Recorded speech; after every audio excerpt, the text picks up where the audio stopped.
नमस्ते और आप सभी का स्वागत है हमारे चैनल पर। और हमारे चैनल को सब्सक्राइब करना भूलें। यह बात है हमारे छोटे से शहर की, बाहरी बस्ती की, जहाँ मैं सावित्री देवी अपने पुराने घर में अकेले रहती हूँ। आप सब जानते हैं, यह घर कभी हमारे पति आनंद जी और हमारे इकलौते बेटे रोहन की हंसी के गुलजार रहता था। रोहन को हमने अपनी आंखों से सामने बड़ा किया, उसे पढ़ाया लिखाया, और जब वह 28 साल का था तभी आनंद जी हमें छोड़कर चले गए। रोहन तब तक शहर के बड़े बिजनेस में अपना नाम बना चुका था। आज वह 38 साल का है, करोड़ों की कंपनी चलाता है और शहर को पोस्ट इलाके में आलीशान कोठी में रहता है। इसे देखकर हमें गर्व होता है। हमने हमेशा सोचा था कि हमारा रोहन एक अच्छा, दयालु और आभारी बेटा बनेगा। मेरा गुजारा ठीक ठाक चल रहा था। मैं रोज सुबह मंदिर जाती, पंडित जी से मिलती आती, कभी कभी पड़ोस के बच्चों को वेद पाठ पढ़ा देती। जो थोड़े बहुत पैसे आनंद जी छोड़ गए थे और जो थोड़ी बहुत मदद मंदिर से मिल जाती थी, उससे जीवन की गाड़ी चल रही थी। लेकिन आप जानते हैं, बढ़ती उम्र के साथ खर्चे भी बढ़ जाते हैं। दवाइयों का दाम आसमान छूने लगता है। फिर आया वो दिन, रोहन का जन्मदिन। उस दिन रोहन सुबह हमारे घर आया। उसके हाथ में फूलों का गुलदस्ता था, जो एकदम सुबह के सूरज जैसा चमकीला था। उसने गुलदस्ते को मेज पर रखा और उसकी आंखों में एक अजीब सी दूरी थी। उसने हमारे कंधे पर हाथ रखा और पूछा, माँ प्रिया तुम्हें हर महीने ₹4 लाख भेजती है ना? मैं बस यह जानता था कि आप आराम से है। रोहन का यह सवाल सुनकर मेरे दिल की धड़कन एकदम तेज हो गई। मैं ठिठक गई। ₹4 लाख? पिछले 8 महीनों से, सच कहूँ तो पिछले 8 महीनों से हमारा गुजारा बस पड़ोसियों के दिए राशन और मंदिर के लंगर पर चल रहा था। कभी कभी जब तबीयत खराब होती तो बस भगवान का नाम लेकर पानी पीकर सो जाती। बेटा, हमने थरथराती आवाज में धीरे से कहा, मंदिर और पड़ोसी लोग हमारा ख्याल रख रहे हैं। और रोहन हमें घूरने लगा। उसके चेहरे से वह हल्की सी मुस्कान एकदम गायब हो गई। और तभी दरवाजे पर प्रिया आ गई। हमारी बहू प्रिया। वो सुनहरे रंग की महंगी सिल्क की साड़ी और चमकदार हिल्स पहने हुए थी। कमरे में जैसे किसी महंगे परफ्यूम का बादल छा गया, जिसने हमारे घर में रसी ताजे सेब की खुशबू को भी दबा दिया। उसकी मुस्कान बहुत शानदार थी, पर उसकी आंखें हमने आज तक की सबसे ठंडी सर्दी से भी ज्यादा ठंडी थी। रोहन ने उसकी ओर देखा और प्रिया ने तुरंत अपना बनावटी सहज जैसा मीठा स्वर निकाला।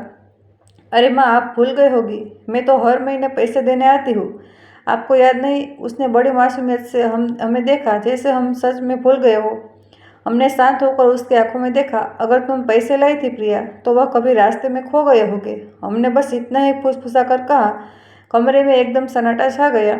मुझे अपनी ही धड़कन सुनाई दे रही थी और बाहर सड़क पर इक्का दुक्का ऑटो की आवाज़। रोहन परेशान होकर हम दोनों को देख रहा था। वह एक तरफ हम गरीब वालों वाली माँ और दूसरी तरफ वह चमकदार वाली बहू। रोहन ने अपनी बोहे चढ़ाई। प्रिया, तुम पैसे देती हो ना? मैं हर महीने तुम्हें ट्रांसफ़र करता हूँ। प्रिया ने अपना सिर हल्का सा झुकाया। उसकी मुस्कान वैसे ही बन रही। बिल्कुल रोहन, मैं यहाँ हर महीने आती हूँ। शायद माँ भूल गई हूँ। आप जानते हैं ना, बूढ़ापा। बूढ़ापा यह शब्द उसके मुंह से निकला जैसे किसी ने पत्थर फेंक दिया हो। लेकिन हम जानते थे, हमारी याददाश्त इतनी कमजोर नहीं हुई थी। हमें हर हिस्सा याद था। मंदिर में दी गई हर छोटी प्रार्थना याद भी, और यह भी याद था कि प्रिया ने हमें एक भी पैसा कभी नहीं दिया। हमने बस चुपचाप सिर हिला दिया। कुछ लड़ाइयाँ तुरंत नहीं लड़ी जाती, उन्हें बस देखना होता है। रोहन उठा और हमारे कांधे पर हाथ रखा। माँ, शायद कोई गलतफहमी हुई होगी। मैं अकाउंट चेक कर लूँगा। मैं बस ये चाहता हूँ कि आप आराम से रहे। हमने एक हल्की सी मुस्कान दी, लेकिन हमारे अंदर एक तूफान उठ चुका था, शक का तूफान और सच्चाई जानने का इरादा। जब वे चले गए तो हम अकेली बैठी रही। सूर्य की किरणें पुराने मेज पर फैल रही थी। 4 लाख महीना, 8 महीने के ₹32 लाख। उन्हें पैसों से घर की टपटपती छत की हो जाती, हमारा पुराना फ्रिज बदल जाता। लेकिन इसके बयान हम मंदिर के लिए डिब्बा बंद खाने के लिए और पड़ोसियों के दिए आटे के लिए भगवान का शुक्रिया अदा कर रहे थे। हमें अकेले खाने की आदत थी, पर हमने कभी नहीं सोचा था कि बेटे की चुप्पी के पीछे इतना बड़ा झूठ होगा। उस रात हमने अपनी पुरानी डायरी खोली, जिसमें पहले राशन की लिस्ट और पूजा की बातें लिखा करते थे। लेकिन इस बार हमने कुछ और लिखा, सच्चाई ढूंढो और झूठे आंसुओं पर विश्वास मत करो। हम कमजोर नहीं थे। हमने अकेलेपन, संघर्ष और पति को खोने का दर्द सहा था। हम इससे भी गुजर जाएंगे। रोहन शायद मूर्ख बन गया था, लेकिन हम नहीं। और अगर प्रिया यह सोचती थी कि हम चुपचाप बैठे रहेंगे, तो उसने गलत औरत को कम आंका था। अगले दिन सुबह हम सीधे शहर के उस सरकारी बैंक गए जहां हमारा छोटा सा खाता था। हमने पासबुक बैंक की युवा कैशियर रीना को थमाई। रीना बेटी, हमने कहा कृपया करके देखो, क्या रोहन ने पिछले 8 महीनों में हर महीने 4 लाख रुपया भेजे हैं? रीना ने आश्चर्य से हमें देखा, कुछ बटन दबाए और फिर से धीरे चिल्लाया, माफ करना माँ जी, कोई बड़ा ट्रांसफर नहीं आया है। सिर्फ पिछले फरवरी में 1.35 पैसे का ब्याज जमा हुआ है। हम सिर झुककर वहां से बाहर निकले। बाहर शहर की गर्म हवा हमारे बालों को छूकर निकल गई। हमें लगा जैसे किसी ने हमारे सीने में पत्थर डाल दिया हो। कोई ट्रांसफर नहीं, कोई लिफाफा नहीं, कुछ नहीं। 8 महीनों तो हम सब्जियों की जगह डिब्बा बंद खाना खाते रहे। हर बार मंदिर के राशन के लिए शुक्रगुजार होते रहे। हमें अकेले खाने की आदत थी, पर हमने कभी नहीं सोचा था कि बेटे की चुप्पी के पीछे इतना बड़ा झूठ होगा। उस दोपहर हम मंदिर गए। पंडित राम जी, जो हमें 20 साल से जानते थे, हमारे पास आए। सावित्री जी, आप ठीक तो है? आज थकी हुई लग रही है। हमने हाथ छोड़कर अपनी कांपती हुई अंगुलियों को छिपाया। बस ये समझने की कोशिश कर रहे पंडित जी की बेटे के पास पैसे हम तक क्यों नहीं पहुंचे। पंडित जी ने हमारे कंधे पर हाथ रखा। भगवान सच्चाई को सामने लाने का रास्ता जरूर दिखाता है, विश्वास मत खोइए। पर हमारे मन में अब सिर्फ विश्वास काफी नहीं था, हमें कार्रवाई चाहती थी। उसी रात हमने रोहन के दिए जन्मदिन के तोहफे वाली डायरी खोली। पहले पन्ने पर प्रार्थना की जगह हमने लिखा, अगर वे झूठ बोल रहे हैं तो मैं कानून के जरिए उन्हें सच बताऊंगी। हमने पेन को कागज पर जोर से दबाया। उस दिन से हमने सब कुछ नोट करना शुरू कर दिया। जब भी प्रिया आती, हम तारीख, समय और उसके एग्जैक्ट शब्द लिखते। जून की एक दोपहर प्रिया केक लेकर आई और बोली, पैसे तो भेज दिए माँ, शायद बैंक में देरी हो गई हो। कोई लिफाफा नहीं, कोई सबूत नहीं। अगस्त तक की एक शाम जब हम पौधों में पानी डाल रहे थे तो प्रिया की नई चमचमाती सिल्वर कार पार्किंग पर रुकी। वो हमेशा की तरह शानदार लग रही थी। माँ, मैं आपके लिए कुछ लेवेंडर के फूल लाई हूँ, उसने कहा। याददाश्त के लिए अच्छा होता है। हमने पानी का डिब्बा नीचे रखा। मेरी याददाश्त एकदम ठीक है प्रिया, हमने हल्के से कहा। इतनी अच्छी कि मुझे याद है कि तुमने पिछली बार मुझे पैसे कब दिए थे। कभी नहीं। उसका चेहरा एक सेकंड के लिए बिगड़ा, पर तुरंत उसने एक चमकीली मुस्कान ओढ़ ली।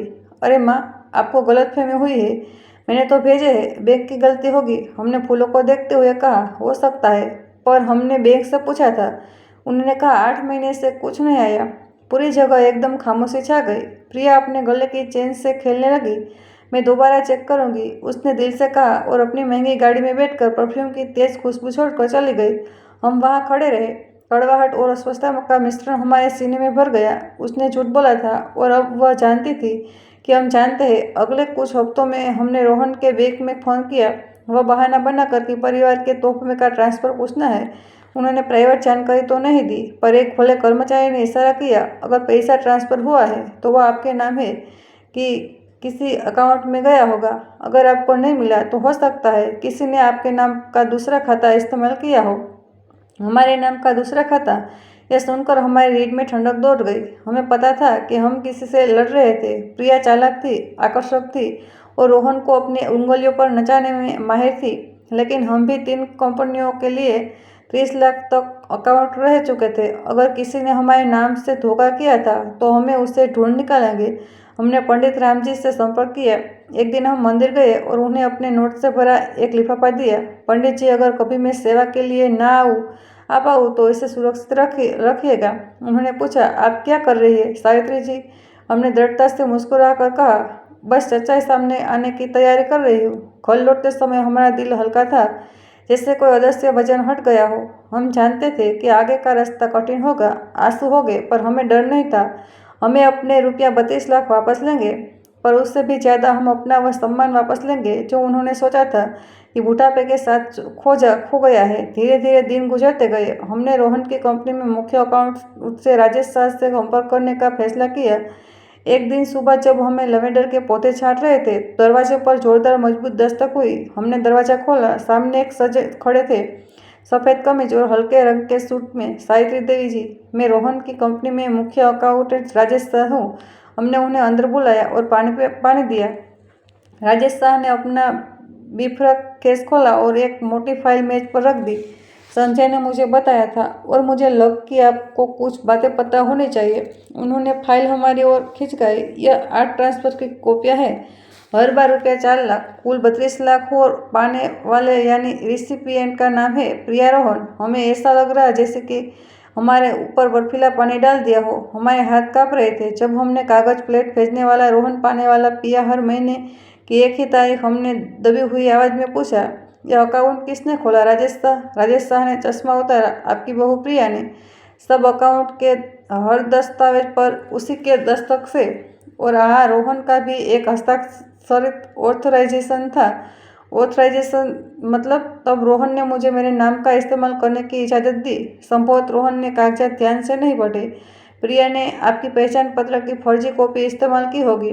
सिस्टम ने इसे ऑटोमेटिक कर ली, आपके नाम का अकाउंट मान लिया।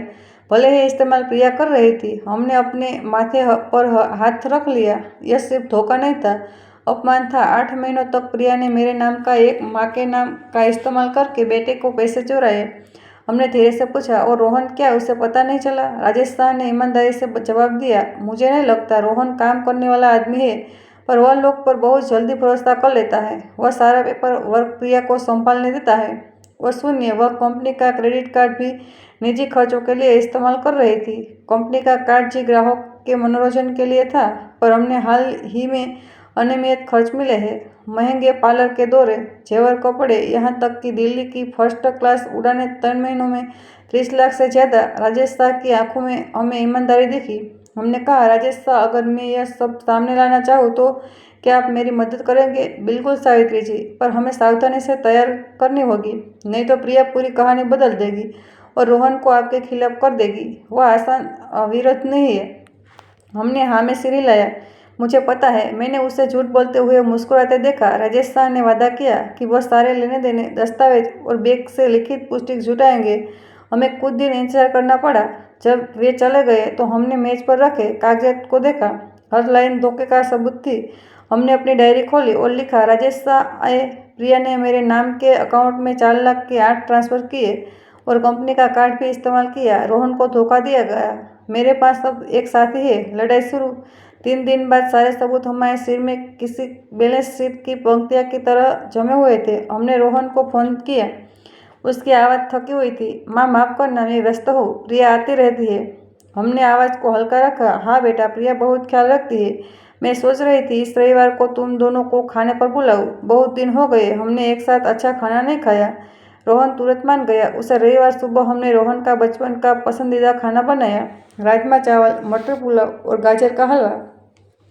सब कुछ प्यार से, ईमानदारी से सजाया ताकि झूठ बोलने वाला व्यक्ति अपनी सतर्कता खो दे।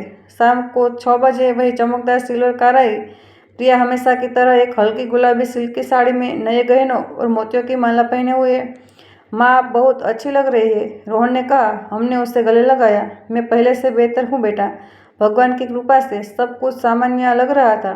हमने शाही शरबत पर बात की, आसपास के बाजार की बातें की। हमने प्रिया को थोड़ा और आराम महसूस करने दिया। जब मुख्य भोजन परोसा गया तो हमने मुस्कुराते हुए कहा, मैं तुम दोनों की बहुत शुक्रगुजार हूँ, खासतौर पर इस महीने के 2 लाख रुपया लाभ के लिए। प्रिया एक पल के लिए रुकी, फिर संतुष्टि से मुस्कुराई और शरबत का घोंट लिया। अरे माँ, इतनी औपचारिकता क्यों? मैं तो वही कर रही हूँ जो मुझे करना चाहिए। हमने थोड़ा शर्माने का नाटक किया। बहुत खुशी हुई। मैंने उन पैसों से अपने घर के लिए एक नया गीजर खरीदा है। आप जानते हैं, शहर के बाहर सुबह शाम ठंड हो जाती है। प्रिया की मुस्कान फैल गई, गर्व से भरी हुई। उसने रोहन की ओर देखा, जैसे कह रही है कि देखो सब ठीक है। फिर हमने लापरवाही से पूछा, जैसे कोई छोटी सी बात हो। वो प्रिया, मुझे बस इतना बताओ, तुम पैसे किस दिन भेजती हो? उसने बिना सोचे समझे तुरंत जवाब दिया, 10 तारीख को, हर महीने माँ से। इससे पहले कि हम कुछ कहे, रोहन थोड़ा उलझन में बोला, रुका। 10 तारीख नहीं हनी, मैंने ऑटो स्टार पर 15 तारीख के लिए सेट किया था। उसी दिन मेरा पेरोल आता है। कमरे में एकदम खामोशी छा गई। झूठ बोलने वाला व्यक्ति ठीक अपने ही जाल में फंस गया चुका था। प्रिया ने एक बेजान हंसने की कोशिश की। अरे, मुझे लगा 10 तारीख थी। नहीं, मुझे पक्का याद है 15 तारीख। हमने धीरे से अपने चम्मच नीचे रख दी और बहुत घुटिया, मैं 15 तारीख को बैग बचाकर चेक कराऊंगी, बस ये देखने के लिए कि सिस्टम में कोई गड़बड़ी ना हो। प्रिया ने एकदम खुशी हंसी हंसने की कोशिश की, लेकिन उसके चेहरे पर बेचैनी छाप थी। रोहन चुप हो गया, पर उसकी आंखें हम दोनों के बीच घूम रही थी। हमें उन्हें मीठा परोसा। और रोहन का पसंदीदा गाजर का हलवा। रोहन ने तारीफ की पर प्रिया ने बमुश्किल कह दिया। वह खड़ी देख रही थी जैसे जल्दी से जल्दी भागना चाहती हो। जब वे दरवाजे पर पहुंचे तो हमने धीरे से कहा, आने के लिए धन्यवाद, और याद रखना 15 तारीख को मैं अकाउंट चेक करने जाऊंगी। प्रिया ने एक पतली सी मुस्कान दी। रोहन ने हमारे गाल पर किस किया, लेकिन उसकी आंखों में एक नई पतली सी शक की रेखा खींच गई थी। जब उनकी कार चली गई तो हमने राहत की सांस ली। जीत नहीं, बस एक मुक्ति। हमें सीधे रास्ते को पास बने छोटे से दफ्तर में गए और कंप्यूटर खोला। हमने उन 2 लोगों को ईमेल लिखा जिन पर अब हमारा भरोसा था। ईमानदारी अकाउंट से राजेश था और हमारी पुरानी कॉलेज मित्र जो अब कानूनी धोखाधड़ी में माहिर थी, नीता वर्मा। विषय था शुरुआत करने का समय। राजेश था, नीता सब तैयार है। प्रिया ने ट्रांसफर की तारीख कर लेकर झूठ बोला। वे सोचते हैं कि मैं उन पर विश्वास करती हूँ, लेकिन उन्होंने मेरे सामने ही एक दूसरे का खंडन कर दिया है। हम योजना के अनुसार आगे बढ़ेंगे। 15 तारीख तक सारे सबूत तैयार रखे। हमने भेजने बटन दबाया और पीछे झुक गए।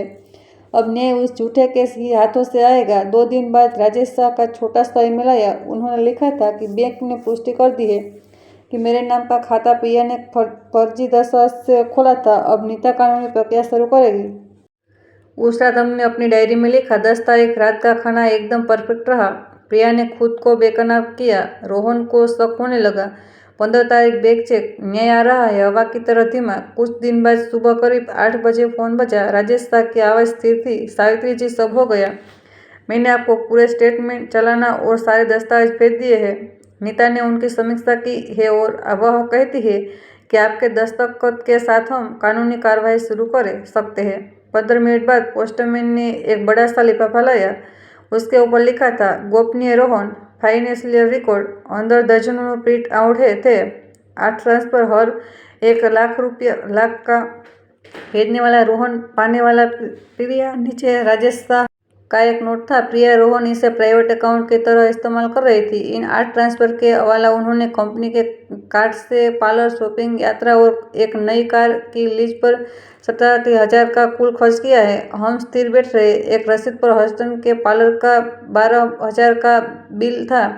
दूसरी पर गोवा की यात्रा के लिए ₹36,000 और सहित एक छोटा चाकू थी। हमें याद आया, प्रिया हमारे घर परफ्यूम लगाए तोहफे लिए मुस्कुराते हुए कहती थी, माँ मैं आपको ख्याल रखती हूँ। अब हमें समझ आया, ख्याल रखने का मतलब था मेरे नाम से हर पैसा निचोड़ लेना। हमने अपनी न्याय डायरी खोली और लिखा, राजेश शाह की रिकॉर्ड मिली। ₹4 लाख के 8 ट्रांसफर सब प्रिया के हाथों में गए। पार्लर, यात्रा, नई कार, 47,000 का कुल खर्च। यह विश्वास की कीमत है। उस शाम नीता वर्मा का फोन आया। उनकी आवाज़ तेज और सख्त थी, जैसे किसी अनुभवी वकील की। माँ जी, यह बुजुर्गों के वित्तीय शोषण का स्पष्ट मामला है। आप बताइए, सिविल कैसे करें या क्रिमिनल? हमने धीरे से जवाब दिया, अभी नहीं। मैं नहीं चाहती कि रोहन से पहले अदालत इसे देखे। उसे अपनी आंखों से देखना होगा, तभी न्याय का कोई मतलब होगा। नीता कुछ पल चुप रही, फिर धीरे से बोली, आप सही कर रही है। कृषि बेटे को यह एहसास होना कि उसकी पत्नी ने उसकी माँ के भरोसे का शोषण किया है, इससे ज़्यादा तकलीफ देह कुछ नहीं। हमने पंडित राम जी से बात की और एक छोटी चैरिटी शाम का आयोजन करने की योजना बनाई। एक बहाना था कि रोहन और प्रिया आ सके। हमने उसे लिफाफे को मेज पर रखा, जिसके ऊपर हमने मोटे अक्षरों में लिखा था, वरिष्ठ नागरिक सहायता कोष दान दस्तावेज। हम जानते थे कि अंदर दान नहीं, बस प्रिया का धोखा और अपराध बोध था। फिर एक दिन आया, वह रविवार। शहर की धूप हमारे छोटे से बगीचे को सुनहरा कर रही थी। मेज पर सफ़ेद कपड़ा, पुराने चीनी मिट्टी के बर्तन और बीच में वह बड़ा लिफाफा एक अनजाना मेहमान बनकर रखा था। शाम के 7 बजे उनकी कार आई। रोहन ने हमें कसकर गले लगाया। माँ, मुझे यह खुशबू बहुत पसंद है, घर जैसा लगता है। प्रिया उसके पीछे खड़ी थी, वही चिकनी बनावटी मुस्कान। वाह माँ जी, आप हमेशा खाने को इतना खास बना देती है। हाँ, हमने धीरे से कहा, आज रात सच में बहुत खास होने वाली है। 15 मिनट बाद पंडित राम जी भी आए। उन्होंने एक सफ़ेद लिफाफा हमें दिया। माफ़ करना सावित्री जी, आपने जो दान के कागजात मंगवाए थे वे यह रहे। प्रिया ने तिरछा सिर किया। उसकी आवाज़ सच जैसी। ओह, तो यह सच में चैरिटी डिनर है। मुझे लगा आप मजाक कर रही थी। माँ जी, हमने सबको शरबत परोसा। हाँ, विश्वास, दान और ईमानदारी पर बात करने के लिए। यह शब्द सुनकर प्रिया थोड़ी सख्त हो गई। जब सब बैठ गए तो हमने पंडित जी के लिए लिफाफों को खोला। अंदर वही राजेश शाह के कागजात थे। बेटा, हमने धीरे से कहा, यह पिछले 8 महीनों में माँ को दिए गए दानों की सूची है। मुझे लगता है तुम्हें इसे देखना चाहिए। रोहन चौंक गया। दान माँ मैं तो हर महीने आपको ट्रांसफ़र कर रहा हूँ।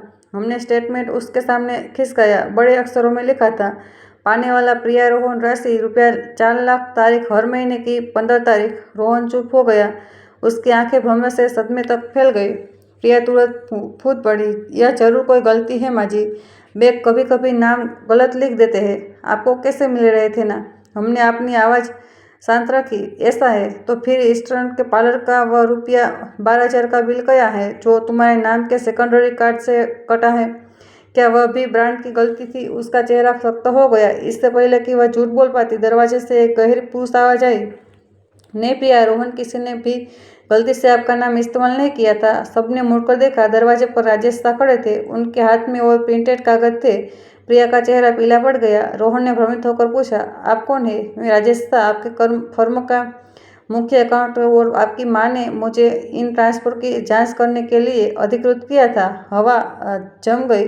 हमने प्रिया का सामना किया। राजेश शाह हर राशि, हर दरखास्त, हर लेनदेन की पुष्टि कर सकते हैं। आज ट्रांसफर 4,00,000 हर एक बार भी मुझ तक नहीं पहुंचा। रोहन अपनी पत्नी को और मुड़ा। उसकी आवाज़ टूट गई। प्रिया, यह क्या है? उसने रोहन का हाथ पकड़ लिया। उसकी आंखों में आंसू थे।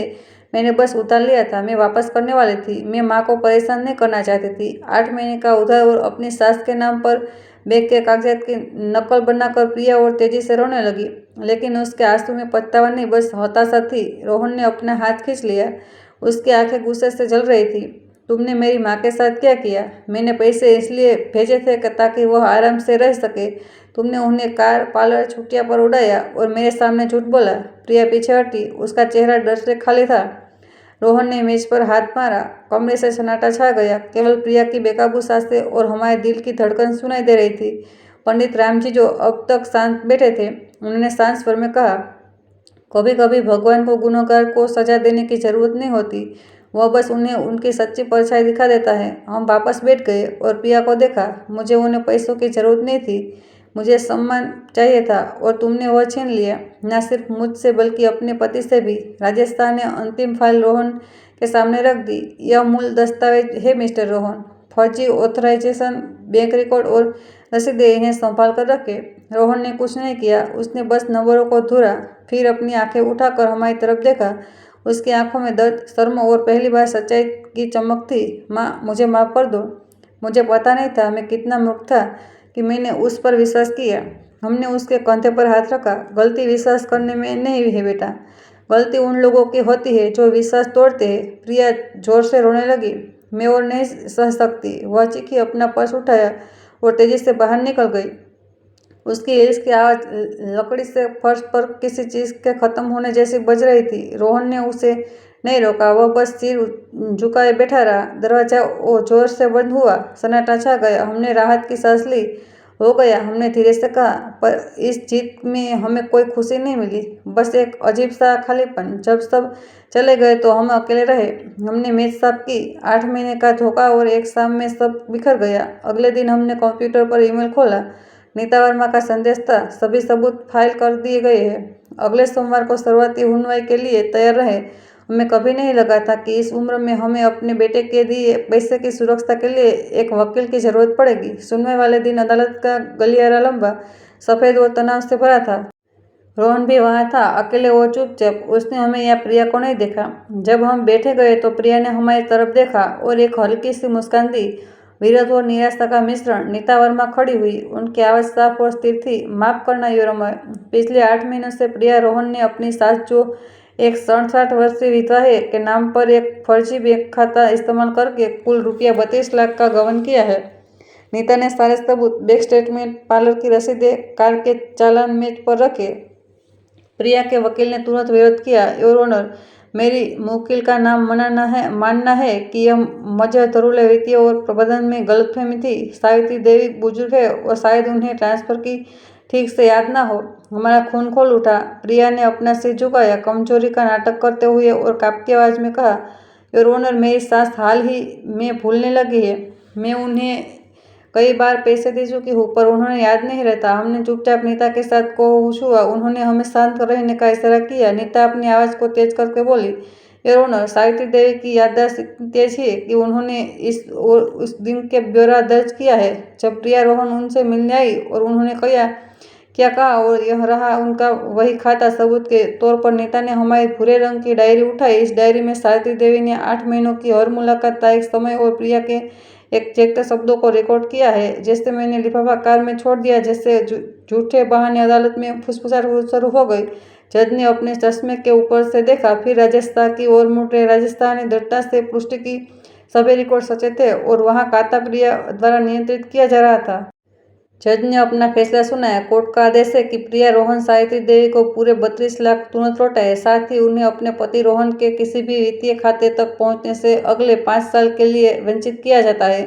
जब हथौड़ा मेज पर पड़ा तो उसकी आवाज़ ऐसी थी जैसे कोई स्टील का दरवाजा बंद हो गया। प्रिया अपनी कुर्सी पर खस गई। उसने रोहन की ओर मुड़कर कहा, तुम्हें मुझ पर विश्वास करना होगा। रोहन ने कुछ नहीं कहा। उसने बस खाली आंखों से उसे देखा और फिर मुंह फेर लिया। यह दृश्य देखकर हमारा दिल टूट गया। न्याय की इस लड़ाई में हमने अपने बेटे की शादी टूटते हुए देखी। नीता ने हमारे कंधे पर हाथ रखा। आपने सही किया सावित्री जी, आपने सिर्फ खुद को नहीं बचाया, अपने बेटे को भी बचाया। लेकिन हमने महसूस किया न्याय दोधारी तलवार है, यह धोखे की जंजीरों को काटता है और परिवार को नाजुक धागों को भी अलग कर देता है। कुछ महीने गुजर गए। घर में अजीब सी शांति थी। रोहन का कोई फोन नहीं आया। हमें उसे दोष नहीं देते थे। हम जानते थे कि वह अपनी टूटी हुई शादी का मलबा साफ करने की कोशिश कर रहा होगा। जून की एक सुबह रजिस्ट्रेशन यानी वापसी की कीमत का पैसा आ गया, 32 लाख। हमें खुशी नहीं हुई बल्कि एक अजीब सा खालीपन महसूस हुआ। हमने सोचा अगर यह पैसा कभी धोखे का साधन था तो अब इसे किसी अच्छे काम के लिए इस्तेमाल होना चाहिए। हमने छत की मरम्मत करवाई, पर बाकी पैसे के लिए हमें पंडित रामजी और नीता के पास गए। मैं एक छोटा सा फाउंडेशन शुरू करना चाहती हूँ। हमने कहा इसका नाम होगा आस्था सम्मान संस्था। मैं उन बुजुर्गों की मदद करना चाहती हूँ जिन्हें उनके ही चाचू ने या परिवार ने आर्थिक रूप से लूटा है, ठीक मेरी तरफ। पंडित रामजी मुस्कुराए। यह सिर्फ दयालुता नहीं है सावित्री जी, इस तरह भगवान दर्द को अच्छाई के बीच में बदल देते थे। इस तरह 3 महीने बाद आस्था सम्मान संस्था आधिकारिक तौर पर शुरू हुई। हमारा बदला दफ्तर मंदिर के नीचे था। 3 डेस्क, एक पुराना प्रिंटर और एक लकड़ी का बोर्ड जिस पर लिखा था, भूले हुए लोगों को उनकी आवाज़ वापस दिलाना। हर हफ्ते लोग अपनी कहानियां लेकर आते थे। एक माँ जिसे उसकी बेटी ने घर पर दस्तखत करवा के जमीन हड़प ली, एक बुजुर्ग पिता जिसके पोते ने उसकी पेंशन खाली कर दी। हर कहानी एक जख्म थी, पर अब हम बिना रोए सुन सकते थे। हम बस उनके हाथ पकड़ के और कहते थे कि सच्चाई हमेशा सही समय पर आती है। एक शाम जब हमें अकेले थे, हमने अपने बेडरूम में रोहन और हमारी एक पुरानी फोटो पर मोमबत्ती जलाई। हमने फुसफुसाया, तुम कहाँ हो रोहन? मुझे गुस्सा नहीं है, मैं बस उम्मीद करती हूँ कि तुमने इस सब दर्द से कुछ सीखा होगा। हम समझ गए, क्षमा करना भूलना नहीं है। यह सिर्फ यह सूचना है कि हम उस घाव को अपने शेष जीवन को परिभाषित न होने देंगे। एक तूफानी रात, बारिश की आवाज़ तेज थी। हमें खिड़की के पास बैठे थे जब दरवाजे पर एक धीमी लेकिन लगातार दस्तक हुई। हम डरते हुए दरवाजे तक गए और जैसे ही कुंडी खोली, हवा और बारिश का झोंका अंदर आया और वहाँ बारिश में भीगा हुआ रोहन खड़ा था। उसके बाल माथे पर चिपके हुए थे, आंखें लाल और थकी हुई थी। माँ, उसकी आवाज़ टूट गई। माँ, मुझे माफ़ कर दो, मैं बहुत मूर्ख था। इससे पहले कि हम जवाब दे पाते वो अंदर आए और गीले खर्च पर घुटने के बल बैठ गया। एक टूटी हुई सिसकी उसके अंदर से निकली। हम उसके पास घुटने के बल बैठकर अपना हाथ उसके कंधे पर रखा। रोहन, उठो बेटा, हर कोई ठोकर खाता है, क्षमा करना भूलना नहीं है। यह सिर्फ यह सूचना है कि हम उस साहु को अपने शेष जीवन को परिभाषित न होने दे। वो उठा, आंसू और बारिश का पानी उसके चेहरे से बह रहा था। मैं आपकी माफ़ी के लायक नहीं हूँ। मैंने आप पर शक किया, उसे मुझे इस्तेमाल करने दिया। जब आप पीड़ा में थी तब मैं चुप रहा। माँ, मैंने सब कुछ खो दिया। हमने उस सोफे तक ले गए। उसका सिर तौतलिए से पहुंचा जैसे बचपन में किया करते थे। मुझे तुम्हारी माफ़ी नहीं चाहिए, मुझे बस यह चाहिए कि तुम्हें यह याद रहे कि सच्चाई कभी देर से नहीं आती। वह बस तब तक इंतजार करती है जब तक हम उसका सामना करने के लिए बहादुर नहीं बन जाते। बारिश आधी रात तक होती रहती। रोहन ने धीरे से कहा, प्रिया चली गई माँ। उसने अकाउंट में बचा हुआ पैसा भी निकाल लिया और किसी और आदमी के साथ भाग गई। हमने अपनी आंखें बंद कर ली। कोई गुस्सा नहीं, बस एक शांत उदासी। रोहन ने हमारा हाथ पकड़ा। मैंने सब कुछ खो दिया माँ, अपना करियर, पैसा, सम्मान। हमने उसके बाल सहे। नहीं मेरे बेटे, तुमने आज रात जो पाया है वह कहीं ज़्यादा बड़ा है। वो दिल जो अपनी गलती मानना चाहता है। कुछ देर बाद रोहन ने कहा, माँ, क्या मैं आपको फाउंडेशन में मदद कर सकता हूँ? मैं कुछ सार्थक करना चाहता हूँ। हमने उसकी आंखों में देखा।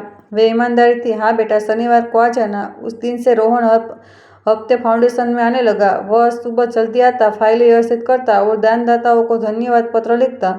अब वही किसी वकील के साथ बुजुर्गों की कहानियां रिकॉर्ड करने भी जाता था। एक सुबह हमने उसे अपने डेस्क पर देखा। धूप में उसके बाल चमके रहे थे। उस पल में हमें अपना छोटा रोहन फिर से दिखाई दिया। वह लड़का जो पूछता था, माँ, ईमानदारी क्या मतलब होता है? हमने प्यार से पुकारा। रोहन उसने ऊपर देखा। बेटा, तुमने अपनी पीड़ा पार कर ली है। हमने मुस्कुराते हुए कहा, हर किसी में इतनी हिम्मत नहीं होती। उसने धीमी सच्ची मुस्कान दी। अगर आप ना होती माँ, तो मैं अब भी गुस्से में डूबा होता। हमने उसके कंधे पर हाथ रखा। मैंने तुम्हें नहीं बचाया रोहन, तुमने खुद को बचाया है। अब हम हर सुबह उठते, चाय बनाते और खिड़कियां खोलते ताजी सूरज की रोशनी अंदर आ सके। हम अब गरीब होने से नहीं डरते थे। मंदिर के लंगर की लाइन में खड़े होने के दिन अब शर्म की बात नहीं थे, बल्कि वे हमें सहने की शक्ति की गरिमा सिखाते थे। हमने महसूस किया कि पैसे से कहीं ज़्यादा कीमती एक चीज़ है, आत्मसम्मान। 1 साल बाद हमें नगर की सबसे प्रतिष्ठित महिला के रूप में सम्मानित किया गया। समारोह शहर की भव्य अदालत हॉल में हुआ। हमने एक हल्की नीली साड़ी चुनी, सादा जैसे हमारा जीवन था। अब जब हम मंच पर चढ़े तो तालियों की गड़गड़ाहट ने हॉल भर दिया। भीड़ में दूसरी पंक्ति में रोहन बैठा था। एक सफ़ेद कमीज में। उसकी आंखों में वही गर्व था जो हमने उसे बचपन में देखा था। हमने पोडियम तक चलकर कहा, आज मैं अपनी कहानी नहीं बता रही हूँ, मैं उस उनाम माँ की कहानी बता रही हूँ जिसे उसकी बहू ने धोखा दिया था। मैंने कभी सोचा था कि जब कोई धोखा देता है तो सबसे अच्छा बदला चुप्पी है, लेकिन मैंने कुछ और सीखा। जब कोई आपका रिश्ता चुराता है तो उसे सच्चाई में वापस ले लो। कोई सीखना नहीं, कोई नफरत नहीं, बस सच्चाई, क्योंकि सच्चाई में वह शक्ति है जो किसी सजा में नहीं हो सकती। तालियां गूंज उठी। सामने की पंक्ति में हमने रोहन को अपनी आंखें पोंछते हुए देखा। वह आखिरकार समझ गया था। जब हमने फिर बात की तो हमारी आवाज़ नर्म थी। न्याय सिर्फ वह नहीं है जो अदालत में होता है, यह तब शुरू होता है जब आप यह कहने की हिम्मत पाते हैं कि बस बहुत हो गया। समारोह के बाद रोहन हमारे पास आया। उसने अपना जैकेट हमारे कंधों पर डाला। माँ, उसने धीरे से कहा, मैंने आपको इतना चमकते हुए कभी नहीं देखा। हमने उसका हाथ पकड़ लिया। यह सम्मान की वजह से नहीं बेटा, यह इसलिए है क्योंकि तुम यहाँ हो और अब तुम सच में समझते हो कि ईमानदारी का क्या मतलब है। उसने वापस मुस्कुराया। हाँ माँ, और मैं वादा करता हूँ कि मैं उसी पर चलूँगा। उस रात घर वापस आकर हमने अपनी पुरानी डायरी खोली और आखिरी लाइन लिखी, एक माँ की सबसे बड़ी जीत अदालत में जीतना नहीं, बल्कि अपने बच्चे को ईमानदारी का मूल्य सिखाना है। हमने किताब बंद कर दी। हमारे जीवन में अब शोर नहीं था, पैसा नहीं था, लेकिन यह अपने ही शांत शांतिपूर्ण तरीके से भरा हुआ था। तो आप सब जो अभी भी इस कहानी को सुन रहे हैं, शायद अपने शांत कमरे में बैठे, मेरी तरफ से धन्यवाद कि आप इस सफ़र में मेरे साथ अंत तक बने रहे।